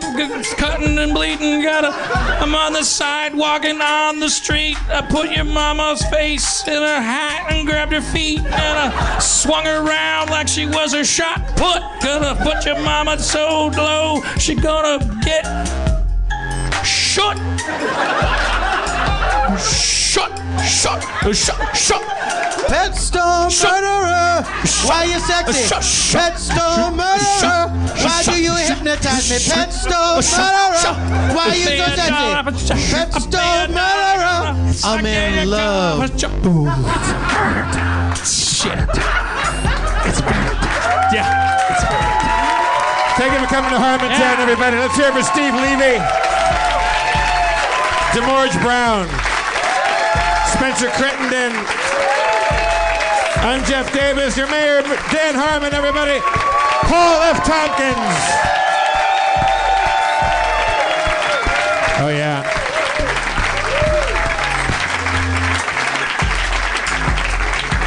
That's how you do it. Feral Audio. Hi, it's Dan Harmon. If you're like me, you're a big fan of Harmontown, the podcast, and you wish that you didn't have to wait so long for it to drop after we record it. But here's the thing. Jeff, Spencer, take it. You do not have to wait. You can not only hear it right after it happens, you can watch it too in delicious, deluxe, high-definition multicam on your browser or your mobile phone. We do edit some stuff out sometimes. Like, I'll say something so incredibly racist that we will catch it right before it drops as a podcast. But you get to watch Dan right before the sedition hearing when he talks shit about Trump again. Right. Sometimes we have really famous guests, but we just cut it out of the podcast entirely. Because it turns out they're pedophiles. Sometimes Spencer's never wearing a shirt. Most of the time. We put that in post. Not to mention all the times you always hear people laughing at something that doesn't sound funny because someone is making a funny face or wearing a funny shirt. Yeah, for $5 you get to watch all that stuff. You can see the weirdos sitting down, like getting nervous on camera. There's like one camera that's just right up someone's nose, and they're always picking their nose and stuff like that. That's good. As if that wasn't enough, here's some political incentive. We will match your new subscription to the Harmontown live feed up until April 15th. The day of the big tax march, we'll match it with a donation to the ACLU, which stands for a clue, which is what you should get. And I know that's triggering your thought of going, doesn't the ACLU now have $800 million because, but here's the thing. ACLU money is like toilet paper money. It never expires. But if political encouragement weren't enough, some apolitical encouragement is if you sign up, you get access to a year and a half of our back catalog of video episodes, including the tour in Australia and Harmon Country, as well as audio downloads on the night of the record, on just minutes after it airs. I mean, how many times have you been listening to Harmontown for free after Wednesday and thought, I would really want to know what that guy looks like or what she looks like, or I want to see exactly how uncomfortable the audience is when Adam Goldberg is on stage. Now, for $5 a month, you get to see it as well as hear it. You can almost taste the Harmontown. Go to harmontown.com/live for your subscription to watch us as well as hear us. It really, really is a taste treat. Dan gave me little eyebrows. I was like, holy shit, that guy just hit the bullseye. It really is a taste treat.